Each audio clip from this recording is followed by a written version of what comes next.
All right, guys, this is part one of our first-time homebuyer class. So this is called Defining Your Needs and Wants. So this is the start, the very start, when you're just getting ready to start going. We got to figure out what is a want and what is a need. And I've got a little story for you to start with this. When I was first hired, brand new agent, I was in meeting with my broker, and he said he goes through a little story with his buyers. And he handed them a piece of paper and he said, give me the five most important things that you have to have in your first home purchase. So they wrote down a couple of different things, and they slid it back to him. He said, oh man, these are all fantastic. All right, now take off one of them. And the point of the story is there are no houses that are perfect.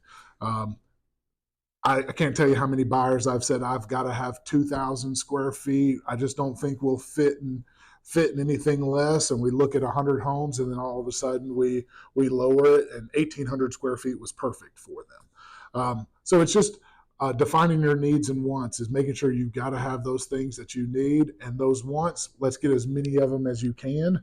But no, we got to be flexible in houses. Yeah, Eddie, I always tell my people when they go to buy that you can build a house from the ground up. By the time you finish construction, you'll wish you had changed 20 things. So you're never going to find the dream home. Find a product that works for you in the season you're in, and look forward and make sure that it works for you for a long term. And then if it works, that's your home. Grass is greener where you water it. So we're going to jump straight into 6 major factors of buying a house. And the first one on that is price. You always want to be sure when you're looking to buy a house, your lender's going to tell you this large number that you're pre-approved for. Make sure you ask, what would my monthly payment be at that price? Because that is what you truly need to know, because that's what you're going to arrange your bills around. So always look for price. One of the biggest pros of working with a real estate agent is they're going to verify that price. You've got a listing agent that says, hey, this is what we think the house is worth underneath the umbrella of the seller. Then you've got a buyer's agent that comes along. They need to do their research and make sure that this house is close to being at that price. And then you're going to have an appraisal done to verify that price.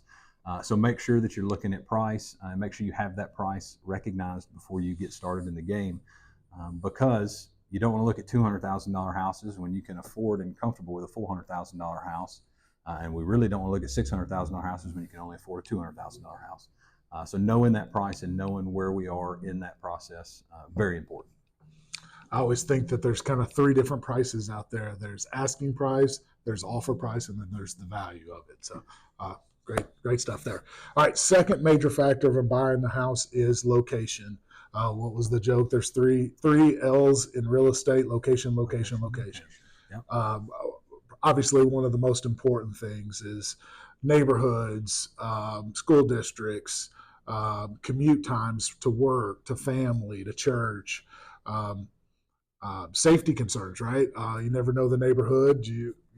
We got to be a little bit careful about what realtors tell you about that safety, but we can point you in the directions of where to get some of those stats.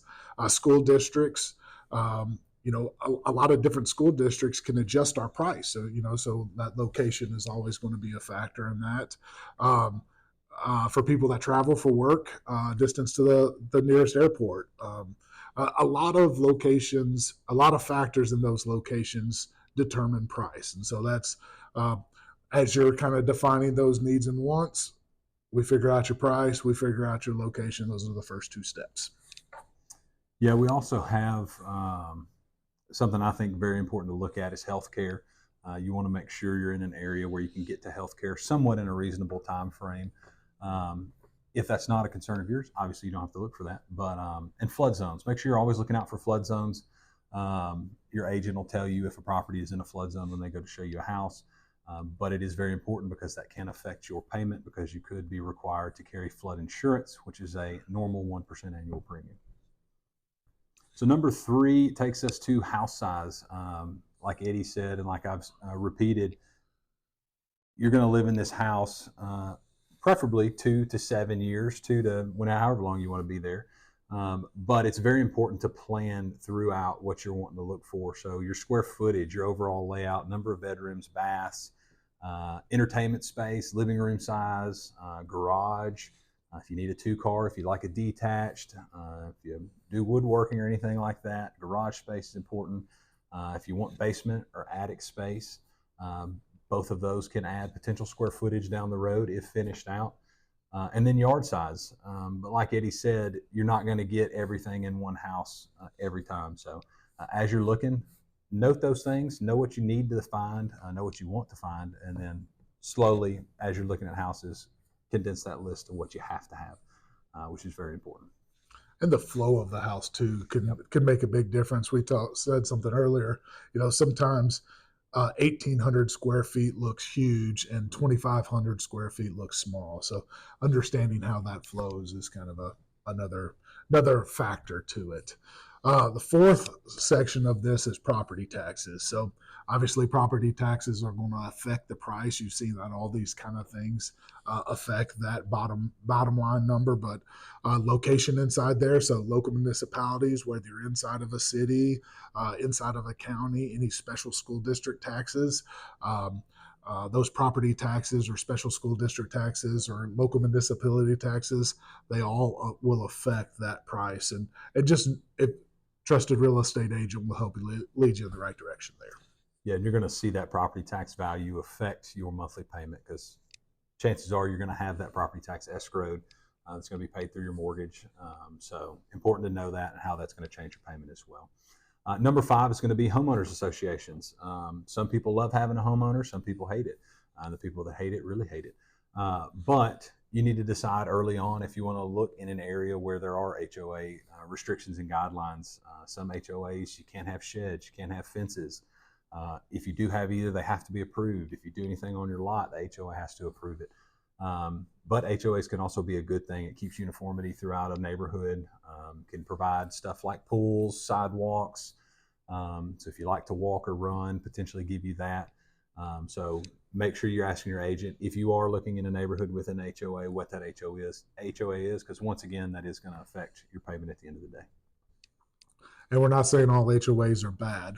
A lot of times, what I tell my clients is HOAs actually help protect your value, but it does limit what you can do. So there's a give and take there. All right, the 6th factor is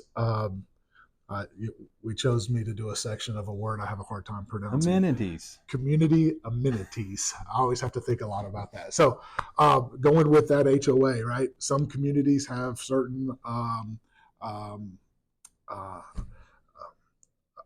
gosh, I have lost my. You have a lot of these amenities. I know that's all I can't think of. I can't say it, so I can't think of it. But they have a lot of parks. Like a lot of your local cities have parks, and your taxes help fund those. Certain HOAs inside that community have different amenities, so it could be a pool or playgrounds or barbecue pits.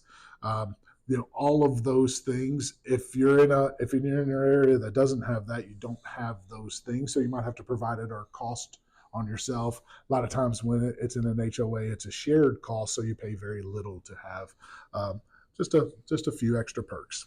There are amenities out there in different neighborhoods that provide workout space. Schools at the front of the neighborhood, obviously additional costs there to some, but pools, sidewalks, parks, all those kind of things. So if that's something you're interested in, make sure you're looking at neighborhoods that do kind of encompass all of those things. Other amenities, like I said, being close by shops, being walking distance from convenience stores.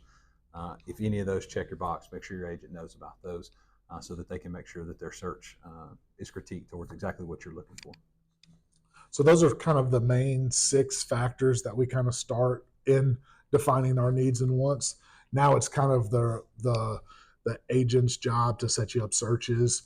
There's a lot of different search options out there. Typically, we'll set up something on the MLS. We also have stuff called Real Scout. It's an artificial intelligence search option. There's a ton of different apps or websites. I know you guys know all about the Zillows.